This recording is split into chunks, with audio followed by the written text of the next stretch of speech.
Lisekela lemcondzisi wetinkhulumo endlini yabayisikhulu lophinzeke abelungu lePhalamende lasemhlangatane umhlonishwa ke Madala Mhlanga uthi kubalekile ukuthi abantu kubachubeke bente lokuhle banikele endlini yasemakathe ngoba uNkulunkulu utakwanzisela lokhu ukusho namuhla ngesikhani ke akhonda kulolu bandla leDivine Healing Ministries lapho khona ke bekathe ke endisona ke sithembiso kuthi utawukuta kuteke naye ke atawunikela kuyo ke inhlangano Bishop John Nash Foundation kulandzela ukuthi le nhlangano emavikini laphelile beyikathe ke yende tona ke tinkonzo tabogogo nabomkhulu yaphindze yamukelisa bona ke bogogo nabomkhulu kanjalo futhi nebantu ke bakhubatekile tona ke tingubo nekudla. Ngichaza ukuthi uNkulunkulu ngoba sengiyakwazi ukuthi uyamesaba uNkulunkulu. Asimesabeni uNkulunkulu ngato tonke isikhathi. Umnikelo umgcoka bazalwane. Ukhulu okutakwendekelela mawunikela unikelela endlini yasemakathe.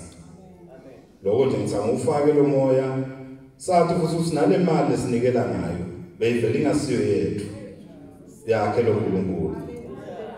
So ayibhodla wona ngathi yakho le mali.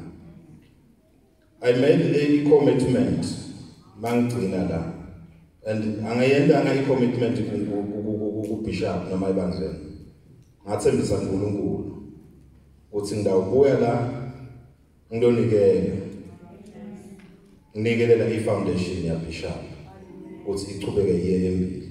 Ilunga lePhalamende lasemkhweni umhlonishwa Michael Masuku lolunga lePhalamende lelapho khona kumbishop achamuka khona emkhweni uthi bayatichenya bayinkundla yasemkhweni ngekuthi ke umuntu kulachamuka khona ke enkundleni ulisito khona ke even Siswatini. Sibonile ke babe bishop ulisita live lonke sine sibasemkhweni siyathokoza siyaticapha ngawe kuthi inkhanyeti lesuka emkhweni ikhanyisela live lonke.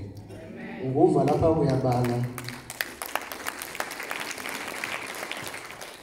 ubala tinkundla letifaka ikhatsi yenkomo yahlaba ubala inkundla lefaka ikhatsi yasephondo mineke ungale le ndasibonjinila konke lendzawo kude la ungafiki khona live lonke la kangwane. Umbishop ubesitibongela kakhulu kuwo ke emalunga ePhalamende ngekuthi bede ke batawuthumisa umsebenzi ke londiwa ngiyo inhlangano yeBishop John Nash Foundation etindzabeni teChannel Maswati ngingeri Carlos ngamanzini.